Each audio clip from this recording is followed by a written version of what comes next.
So I started around the kitchen table with my dad, making Tracy Island and wonky rockets and whatnot.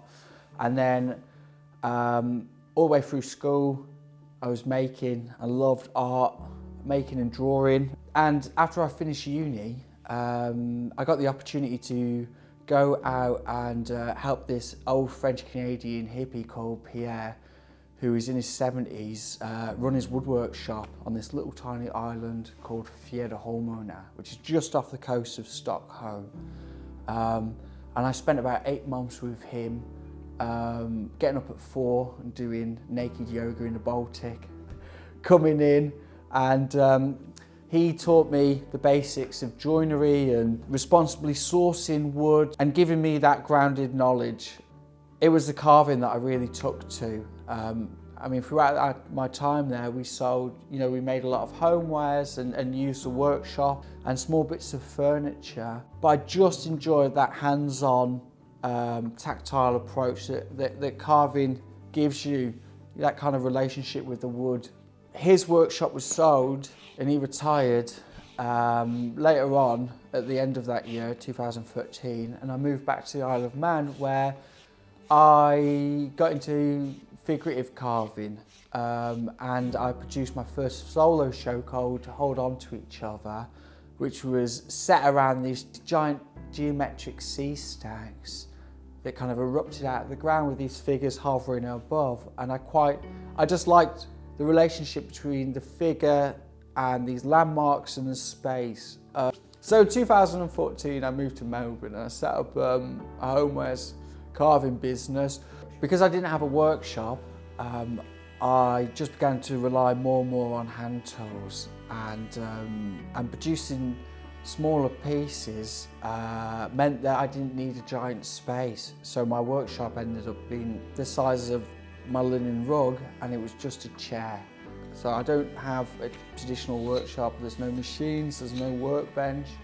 I just sit there and work off my lap. Because I mainly use green wood, I will get it off tree surgeons, and I don't really rely on timber yards or any kind of processed refined woods. When I'm back home, luckily my brother is a tree surgeon, so there's just piles and piles and piles of it. Yeah, I also like to collect it when I'm on my travels as well. I was in Egypt, visiting someone in Alexandria, and there was just all these bits of shipwreck that was just washing up. So all my clothes got dumped, and I filled my bag up with wood and tried to get through customs without any questions. But I got it back, and it's all now wonderfully incorporated into some of the sculptures. And I tried to complete a trip from Sicily back to London on my bicycle, riding the whole way. Along the way, I was just picking up bits and pieces. So I brought a piece of olive wood with me all the way back from Sicily, really nice fruit wood from Rome, maple from outside Naples, and then as I rode up through Switzerland, some of the sort of nice timbers that you find out there as well. So I have a bit of an eclectic array of tools. The backbone of my toolkit is probably my Swedish carving knives, the Mora knives, which are just cheap, robust and easy to sharpen, and are just highly adaptable. You can do lots of different jobs with them.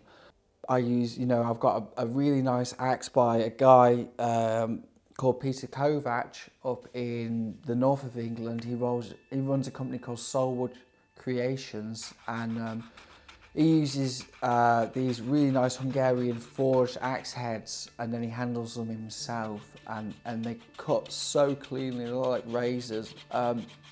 I've now got a bit of a thing for carving gouges. So I started off with a really cheap set of Japanese carving gouges that I've just bought off the internet, and used those solidly, I think, for about a year before going on and investing a little bit more into some more expensive ones. But it was good because I made all of my mistakes on them. So I learned to. Those are the ones that I learned to sharpen. I made all of my sharpening mistakes, and they got bashed and chipped and thrown around. And I like to think I'm a bit more careful with my tools now. Yeah, I find it much more imaginative and creative, where you create all of these really cool shapes and forms, and then fit them together, sort of.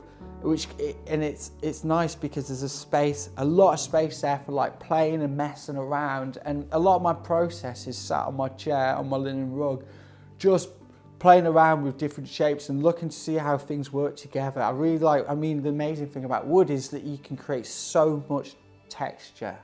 You can have like really nice, refined, smooth edges placed amongst like really rough hewn kind of fibrous pieces, and symmetrical, really nice considered symmetrical design shapes, like the zigzag. I'm really into zigzag shapes at the moment, sat on something that's just been roughly axed and chopped out. You can still see those chop marks. I think that's really cool. Yeah. So the Mars project came about when I moved back to London. I've always been really fascinated, and a mega sci-fi fan, Star Wars and things like Dune. I am really interested in like future technologies and future industry, and I'm a little bit captivated with this new space race of who's going to be the first one to get to Mars. I think Elon Musk has really captured the public imagination, and has already got queues and queues and queues of people lined up on the one-way trip to Mars, which I think is absolutely mental. As well, I also grew up, under some of the darkest skies in the UK, and so every night was sort of treated to this spectacular light show of just millions and millions of stars. So I think, like, as a child, it just captured my imagination. It just made sense to make my own space adventure story about a group of astronauts, a crew that go out to Mars, set up a colony, and it ends up in absolute disaster. And I quite like it because it's like a bit of a simple narrative. It just, it's open-ended. We don't really know what happens up there, and we're still kind of finding out. But something goes terribly wrong, and they all die.